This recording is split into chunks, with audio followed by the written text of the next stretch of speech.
Somewhere in Germany, a child bites into raw pork before school. A stranger undresses in a public sauna, and nobody seems shocked. What links these scenes? 12 habits shape life here, yet no one outside the country has lived with them. They hide in bathrooms, living rooms, stairwells, schoolyards. Tourists walk past and never see them. Many Germans barely notice them anymore. You may believe modern countries feel the same once the suitcase is unpacked. Follow these clues and a different picture appears. A version of normal, where rules, rituals, and quiet comforts build a life you have never experienced. In these 12 everyday German things, you'll see how hidden rules and rituals quietly shape a life unlike anywhere else. Step into a small guest bathroom in Germany, and the puzzle starts before you even touch the tap. You lift the lid, look down, and see almost no water at the bottom of the bowl. Instead, there is a flat shelf, a dry ledge where everything lands and sits in the open. Your mind expects a deep pool and a quick splash, and both pieces are suddenly missing. Visitors from abroad can freeze for a moment, not sure if they should laugh, panic, or just back away. Smell, mess, simple fear of doing it wrong, all hit at once. And no one has explained anything yet. In older German homes, this shelf toilet was standard for years, not a mistake or a joke. Doctors and parents like seeing clear signs of health before flushing, back when medicine was far more basic. For guests from the United States, Britain, or South Asia, the whole setup still feels like a strange prank. German design in this tiny room chooses control over comfort, facts over feelings, even if the moment makes you cringe. The blunt comfort with bodies even reaches the breakfast table. On a morning in a German office, a tray lands in the middle of the table. Small bread rolls sit in rows, each one open and covered with a pink, glossy layer. Someone adds onions and salt. People reach out, chat about weekend plans, and bite down. To you, that topping looks like something that still belongs in the fridge. This is Mettbrötchen, raw minced pork on a fresh roll. It shows up at birthdays, early shifts, even office parties. For guests from countries where raw pork means danger, the first instinct is to pull back. You expect strict rules or at least nervous jokes, yet everyone treats it like normal breakfast. The quiet message is simple. If today's meat passed the rules, you trust the rules. That calm faith in checks and cold chains turns a small, everyday risk into a daily treat. A food that would feel illegal in many places becomes routine through layers of unseen control. Once you see that comfort with raw meat, the next scene feels less random. A whole room of bare skin. At a city spa on the edge of town, you follow signs toward the warm steam and soft lights. You step into the changing area, keep your swimsuit on, and feel ready for a calm, easy sauna visit. Then a staff member points at the door and shakes their head. Swimwear is not allowed beyond this line. Inside the sauna zone, towels cover benches, not bodies. Men and women share the same rooms, sit side by side, and treat bare skin as normal as shoes in a hallway. A quiet voice reminds newcomers to shower first, sit on a full towel, keep talking low, and never break the rules. Across many countries, a sauna feels like an extra pool corner filled with bright fabric, loud chat, and half attention. Here, the room behaves more like a small, dry temple where heat, hygiene, and unspoken manners leave no space for jokes. The contrast hits especially hard if you assumed Western daily life follows one simple script from country to country. Right in this hot wooden box, Germany shows that even shared relaxation obeys a very specific, slightly unforgiving rulebook. After this, even the bed you share at night feels newly strange. The first time you share a bed in Germany, the surprise waits under the covers. You see one wide mattress, so your mind pictures a single heavy blanket. When you pull it back, there are two separate duvets lying side by side, one for each person. Pillows match. Our frame and room stay together, yet the softest layer is split into two clear zones. From distance, you might think bedrooms across modern Europe feel alike, but this quiet line down the middle tells a different story. Elsewhere, couples pull one blanket over both bodies and joke about the nightly battle for warmth. In the German version, nobody has to steal. Each person can turn, bunch their duvet, or slip out for the bathroom without dragging the partner into cold air. Peace gets built into the bed before any argument starts. Once you notice that even furniture is designed to prevent tiny conflicts in advance, you begin watching walls and windows, waiting to see how far this habit of planned comfort goes. Winter in a German flat can feel sealed until the clock hits a minute. Without a word, someone strides to the window handles and swings them wide open. Icy air blasts through the room.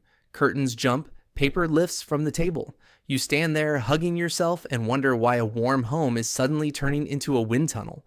Before any protest starts, the same thing happens in the kitchen and the hallway.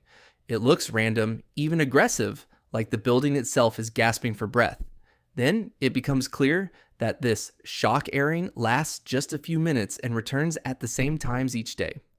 Germans call this habit Stoßlüften. The point is simple. Throw out wet air fast, pull in dry flow fast, so walls stay firm and mold never starts. In other places, windows barely move while machines hum for hours. Here, a short storm fixes what slow comfort ignores. With each blast, you feel that normal life is not one single global pattern at all. And once even this flow has rules, grime in the stairwell starts to look like the next small mystery waiting. Down in the stairwell of a German apartment building, the floor tells a story.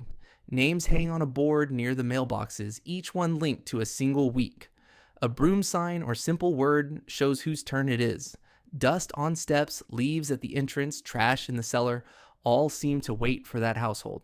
When it is your name, you sweep the stairs, scrub the handrail, maybe clear the sidewalk in front. If you skip it, neighbors notice. They do not need cameras. Every scuff mark points back at one door. Locals in parts of the country call this Kehrwoche, the sweeping week. The idea is that shared space should not belong to nobody. It belongs to everyone in turns. In many other places, these in-between areas slowly slide into grime until a cleaner appears. Here, a simple list and gentle pressure turn cleaning into a ritual of belonging. The more you see these tiny systems, the less Germany really looks like a copy of any other rich country. Once even the staircase has its own calendar, the single word that echoes through the hall at midday starts to feel like part of the same code. Around midday in many German workplaces, a strange little word drifts through the air. You walk down a corridor toward the canteen, pass a colleague from another floor, and hear them say just one thing, Mahlzeit.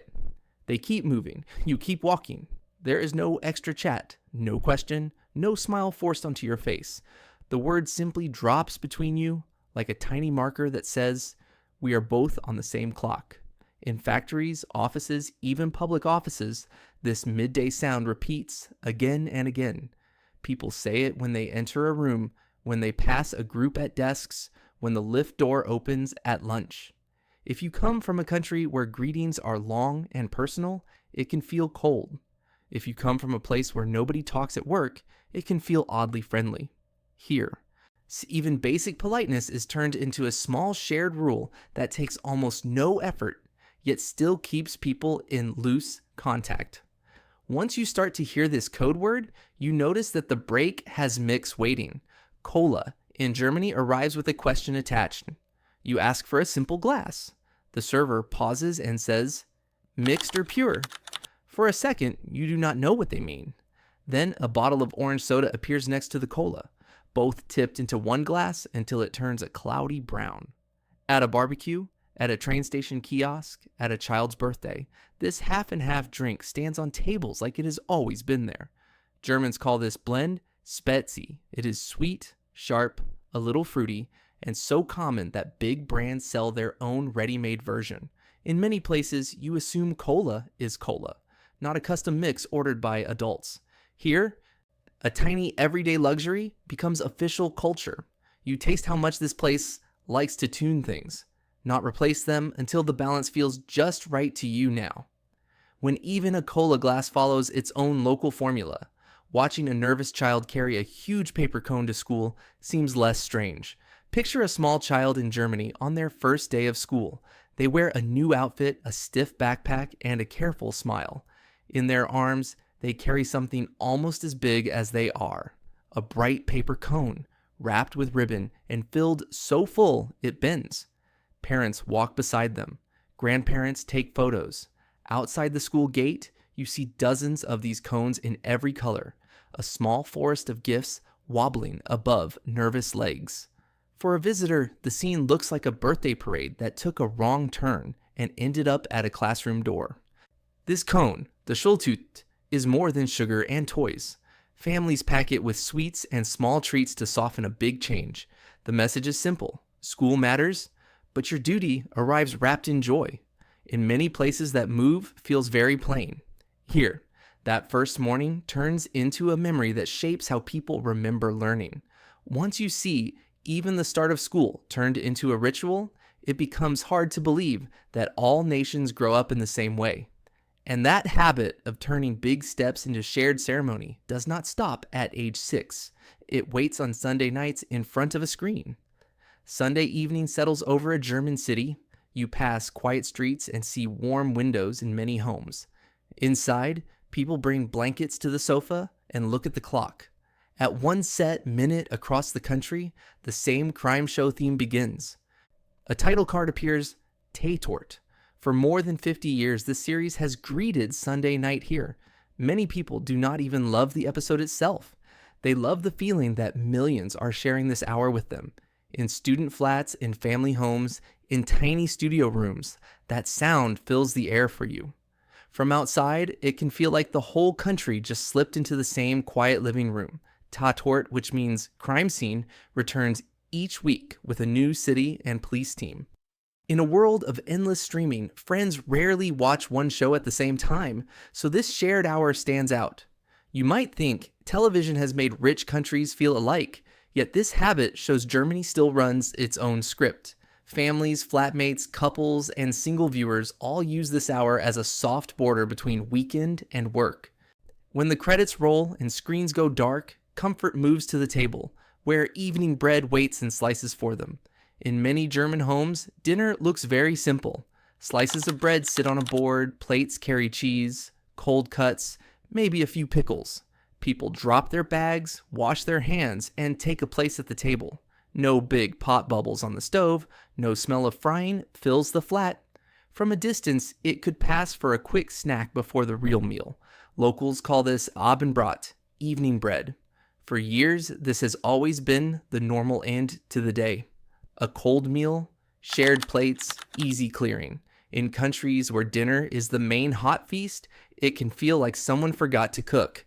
Yet over time, you notice what this routine protects. Nobody spends hours in the kitchen. Talking starts faster. Children learn that time together matters more than showy food. A calm, repeatable pattern takes the stress out of feeding everyone, night after night. Once you feel how even the last meal runs on simple rules and steady timing, the sight of a wall full of thick binders begins to look less like a joke and more like a key to the whole system. Behind many German living room sofas, a shelf holds a quiet army of folders. Thick spines stand in a row, each with a neat label. Rent, tax, health, car, school. Metal rings inside grip every sheet of paper, punched with perfect little holes. When a new letter comes, it does not float loose in a drawer. It marches straight into its folder and never disappears again. People call these binders Leitsordner, and they are almost part of the furniture. A power bill from 5 years ago, plus a warranty card for a toaster, a school report from childhood, all sit in exact order. You might expect a modern country to trust clouds and hard drives instead of cardboard and steel.